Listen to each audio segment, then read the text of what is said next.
Baik, bismillahirrahmanirrahim. Assalamualaikum warahmatullahi wabarakatuh. Jumpa lagi dengan saya di Abil Maiwa Channel. Jadi teman-teman, channel ini merupakan channel pendidikan tempat kita berbagi tentang aplikasi pendidikan, Microsoft Office, serta tips dan triks komputer. Jadi pada video kali ini Bapak Ibu ya, kembali lagi admin akan mencoba mengupdate informasi terbaru terkait P3K Guru di tahun 2022. Yang akan kita bahas secara spesifik di sini adalah final observasi ya, 3 alternatif penempatan P2 P3 setelah tanggal 13 Desember di tahun 2022. Baik, sebelum kita lanjut, bagi rekan-rekan guru yang baru pertama kali menemukan channel ini, jangan lupa tekan tombol subscribe ya, dan aktifkan lonceng notifikasi agar setiap hari Bapak Ibu bisa mendapatkan update informasi terbaik terkait P3K. Jadi disclaimer konten ya, sebelum kita melanjutkan video informasi pada hari ini, bagi rekan-rekan guru sekalian, bahwa untuk yang paling update dan paling resmi, tentunya kita tetap menunggu informasi resmi dari Panselnas dan BKN. Tentunya apa yang kami sampaikan di sini jadikan saja sebagai tambahan referensi. Baik, di sini kita akan membahas final observasi 3 alternatif penempatan P2 V3 setelah tanggal 13 Desember di tahun 2022. Kemudian yang pertama kita mulai di bagian jadwal. Bapak Ibu bisa memperhatikan ya di poin 10. Di sini dikatakan pengolahan hasil penilaian kesesuaian untuk V2 dan P3 itu terjadi di tanggal 3 Bapak Ibu ya, tanggal 3 Desember sampai tanggal 13 Desember Bapak Ibu. Jadi itu masih tersisa beberapa hari lagi karena sekarang sudah tanggal 6 ya. 6, 7, 8, 9, 10, 11, 12, 13. Berarti tersisa sekitar 8 hari lagi, maka pengolahan hasil penilaian kesesuaian untuk V2 dan P3 itu sudah selesai. Kalau pengolahan hasil penilaian kesesuaian untuk V2 dan P3 sudah selesai di tanggal 13 Desember, maka Bapak Ibu bersiap-siap saja untuk menunggu pengumuman terkait guru P2 dan V3 yang bakalan lolos di seleksi observasi. Tentunya lolos apa? Tentunya lolos observasi dan mendapatkan penempatan. Nah, terkait dengan penempatan itu bukan wewenang admin ya, kami cuma membahas saja. Itu wewenang pusat dan daerah Bapak Ibu tentunya. Nah, terkait dengan judul yang kami bawakan di sini ada alasan utamanya, bahwasanya setelah observasi bagi V2 dan V3 nantinya itu akan ada 3 alternatif penempatan Bapak Ibu ya, setelah di tanggal 13 Desember di tahun 2022. Oke, kita langsung saja Bapak Ibu ya, kita langsung saja to the point ke informasinya. Bapak Ibu bisa memperhatikan 3 alternatif penempatannya akan seperti ini Bapak Ibu ya. Yang pertama itu adalah bisa jadi ketika Bapak Ibu dinyatakan lulus ya mengisi formasi melalui jalur observasi, maka nantinya ada kemungkinan formasi berpindah ke sekolah pemenang. Nah, logikanya kenapa bisa formasi berpindah ke sekolah pemenang? Bapak Ibu bisa memperhatikan ya tabel yang akan kami sajikan di sini. Di sini Bapak Ibu bisa melihat ya, kami akan berikan tanda dulu Bapak Ibu yang terhormat ya. Di sini kita cek dulu ya. Bahwasanya di sini contohnya ya, pelamar yang lulus akan ditempatkan di sekolah induknya. Misalkan ya, ini ada 2 sekolah induk ya, ada 4 sekolah induk, masing-masing ada 1 gurunya yang akan ikut observasi. Tapi di instansi tersebut hanya 2 formasi saja Bapak Ibu ya, hanya 2 formasi saja. Nah, sedangkan yang menjadi pemenang itu ada di sekolah C dan di sekolah D yang memiliki nilai lebih tinggi daripada pelamar A dan B.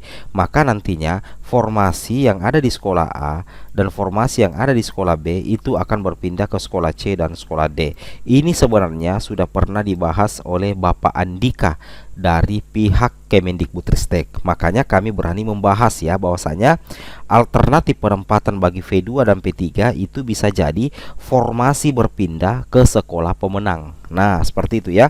Itu yang harus Bapak Ibu pahami dan Bapak Ibu mengerti. Bisa ada kemungkinan itu formasi berpindah Bapak Ibu ya. Kenapa? Karena di tahun 2022 salah satu perubahan mendasar di seleksi P3K Guru 2022 itu sudah tidak ada lagi penggeseran. Sudah tidak ada lagi istilah saling geser menggeser Bapak Ibu sekalian ya. Kemudian alternatif penempatan yang kedua adalah formasi dipindahkan ke sekolah yang kekurangan guru Bapak Ibu. Jadi ada kemungkinan ya, kalau tidak berpindah maka formasi bisa saja dipindahkan ke sekolah yang kekurangan guru. Contoh, di sini ada sekolah A, di sini sekolah C, di sekolah D dan sekolah B. Sekolah B ini tidak ada pelamarnya ya, artinya kekurangan guru, tapi tidak ada formasi. Tapi dia butuh guru Bapak Ibu ya.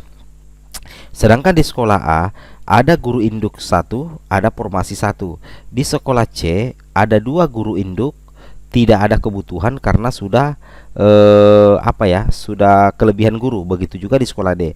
Ternyata setelah diobservasi, ya, setelah diobservasi, yang menjadi pemenang itu adalah guru yang ada di sekolah C. Sedangkan di sekolahnya ini sudah penuh gurunya Bapak Ibu, artinya sudah kelebihan guru. Jadi kemungkinan besar formasi itu akan dipindahkan ke sekolah B, dan guru pemenang yang ada di sekolah C akan dimutasi ke sekolah B Bapak Ibu ya, karena di sini ada kekurangan guru. Tidak mungkin pemenang yang ada di sekolah C menggeser sekolah A, tidak mungkin. Atau tidak mungkin formasi dipindahkan ke sekolah C karena sudah kelebihan guru. Jadi alternatif ya dari Kemendikbud itu penempatannya di sekolah yang masih kekurangan guru. Logikanya seperti itu. Kemudian alternatif yang ketiga adalah guru induk tetap lolos ASN meski kalah nilai. Nah, ini contoh, ada pemenang 1, ada pemenang 2. Nah, pemenang 1 ternyata kelebihan guru Bapak Ibu ya, pemenang 1. Sedangkan pemenang jadi secara otomatis tidak mungkin formasi dipindahkan ke sekolah C dengan sekolah D, dan sudah tidak ada lagi sekolah kosong di instansi ini. Makanya dari Kemendikbud itu akan memiliki hak prerogatif melakukan penempatan kalau kondisinya seperti ini.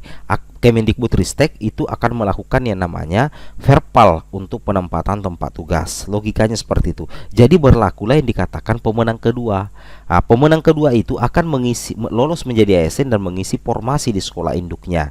Kenapa? Karena memang sudah tidak ada lagi sekolah kosong, sehingga pemenang 1 itu tidak bisa kemana-mana, tetapi dia juga tidak bisa menggeser sekolah A, sehingga otomatis yang menjadi pemenang kedua itulah yang akan lolos menjadi ASN.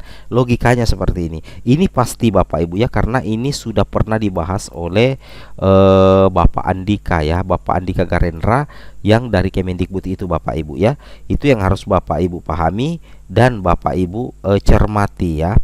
Nah, kemudian di sini kita bisa melihat Bapak Ibu ya, bahwasanya ini adalah contoh kecil ya. Misalkan nama sekolahnya itu adalah sekolah A, nama gurunya Andi, ini adalah P3, satu formasi kebutuhan, satu formasi kebutuhan.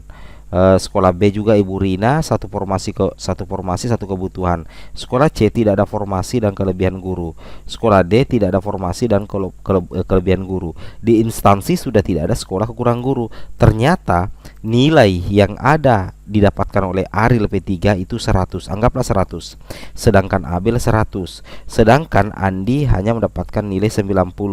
Sedangkan Rina mendapatkan 91. Nah, ternyata yang menjadi pemenang adalah Ariel dan Abel yang berada di sekolah C dan sekolah D yang tidak ada formasi dan kelebihan guru. Begitu juga dengan Abel.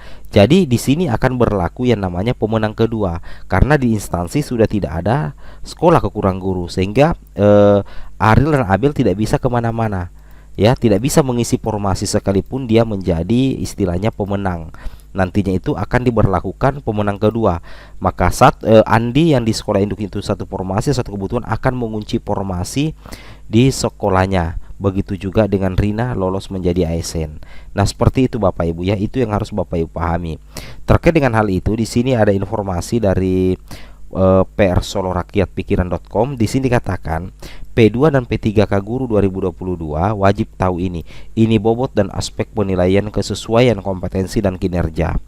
Nah, jadi di sini bagi pelamar V2 dan V3 P3K Guru 2022 terdapat hal penting yang diketahui terkait dengan bobot dan aspek penilaian kesesuaian kompetensi dan kinerja. Seperti diketahui, bagi pelamar P2 dan P3K Guru 2022, hal yang menjadi indikator lolos atau tidaknya peserta adalah melalui kesesuaian. Apabila pelamar P2 dan P3 Guru 2022 memiliki kesesuaian dari yang telah ditentukan oleh Kemendikbud, maka peluang lolos bagi P2 dan P3 Guru 2022 akan semakin besar sebab telah memenuhi standar penilaian. Nah, itulah yang admin katakan tadi. Sekalipun Bapak Ibu itu adalah P2 dan sekalipun Bapak Ibu adalah P3, kalau tidak memenuhi standar nilai kesesuaian sebagaimana yang ada di dalam juknis ini, maka tentunya Bapak Ibu itu tetap tidak bisa lolos menjadi ASN sekalipun Bapak Ibu itu adalah P2 ataupun P3. Makanya perlu juga untuk mendapatkan nilai yang bagus di seleksi kesesuaian. Oke Bapak Ibu ya, mungkin cukup sampai di sini informasinya. Assalamualaikum warahmatullahi wabarakatuh.